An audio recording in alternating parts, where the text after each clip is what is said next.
მოდი ვნახოთ რა გელოდება მაისის თვეში. მაისის თვეში მივხვდავ, რომ აქ იქნება ძალიან ძლიერი შენი ინტუიცია.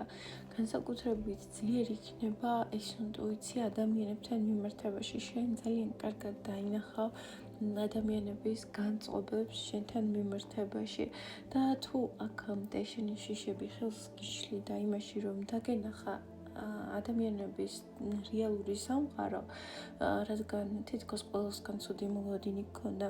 აი ამ პერიოდის განმავლობაში შენ შეძლებ რომ დაინახო ადამიანებიდან წამოსული დადებითი იმპულსები, რომანტიზმი, ან სურვილი, რომ სხვებმა რაღაცით გაგაბედნიერონ ან გასიამოვნონ.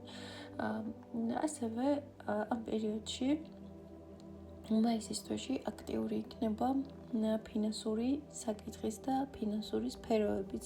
დიდი ალბათობა ახალი კოლაბორაციების და თანამშრომლობა ძალიან კარგად წავა ადამიანებთან და თუ გეგმავა დაიწყო რაღაც ახალი კოლაბორაცია ვინმესთან ერთად, ეს არის საუკეთესო დრო. ასევე სამყარო გაფრთხილებს, რომ არ მოახდინო შენი კონცენტრაცია იმაზე, რაც დაკარგე, იმაზე, რაც დასრულდა და არ გადაერთვე მოლოდინებში, ხო? ეცადე რომ მაქსიმალურად დარჩე ურთიერთობებში ადამიანებთან და ნაკლებად განმარტოვდე ხოლმე.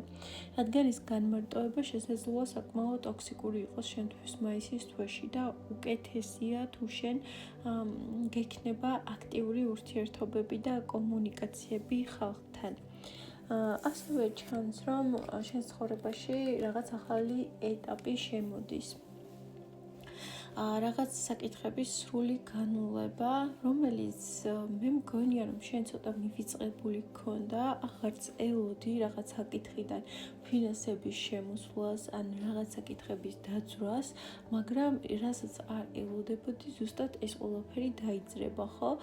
აქ საქმე ეხება უფრო მეტად ფინანსებს და კარიერას. ასევე თუ დახმარების სურვილი გქონდა ვიღაცისგან, შენ გსურდა სხვისი დახმარება, მაისის თვე მოგცემს საშუალებას, რომ შენც მიიღო სხვებისგან დახმარება და შენც გაუწოდო ხელი იმ ადამიანებს, ვისაც შენი მხარდაჭერა სჭირდება. ასევე მაისის თვის ბოლოსკენ უკვე შენ თითქოს გაქვს განცდა ყველაფერი უკან მოიტოვე, მაგრამ კიდევ ერთხელ ამოტივდება შენი წარსულის საკითხები და ეს იქნება მართლა ბოლო წერტილი და შენ მოგიწევს, რომ საბოლოოდ დასვა წერტილი იმაზე, რაც უკვე შენ ცხოვრებაში დასრულებულია ძალიან დიდი ხანია. მაგრამ იმის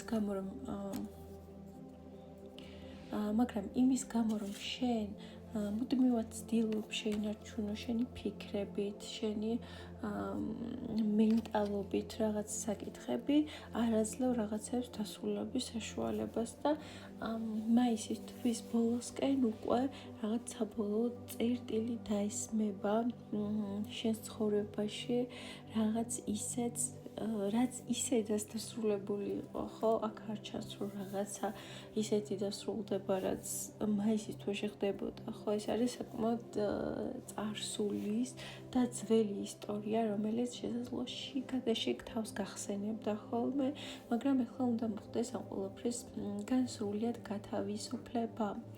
აი სწორედ ამ გათავისუფლების შემდეგ შემოვა შენს ცხოვრებაში სრულიად ახალი ენერგიები, განახლება, მეგობრული ურთიერთობები, ძალიან სასიამოვნო დროის გატარება ადამიანებთან და ემოციურად ბევრად უფრო სავსე იგრძნობ თავს. ასევე შენთვის განმარტოვება და მარტოყოფნა იქნება ასოცირებული იმასთან, რომ აი ეხლა რა შევისწავლო და ეხლა რა გავაკეთო იმისთვის, რომ ბედნიერი ვიყო, რაღაც ესეთი განცდა იქნება და არა ის, რომ აი მარტო ვარ და ფიქრები მაწამიღო და წარსული გამახსენდა და ასე შემდეგ, ხო? აი თითქოს ამ ყველაფერს შენ საბოლოოდ იტოვებ უკან და შენ ცხოვრებაში შემოდის სრულიად ახალი და განახლებული ენერგიები, რასაც უკვე ივნისის დასაწყისში იგრძნობ, რომ სრულიად ახალი პიროვნება ხარ და ძალიან ბავშვური ენერგიები შემოვა შენს ცხოვრებაში. მოკლედ სულ ეს ორი სიტყვით მინდოდა შენთვის, თუ რეზონირდა შენზე ეს გაშლა, დამიწერე კომენტარებში, ხოლო პირად სესიებზე გელოდები ინსტაგრამზე.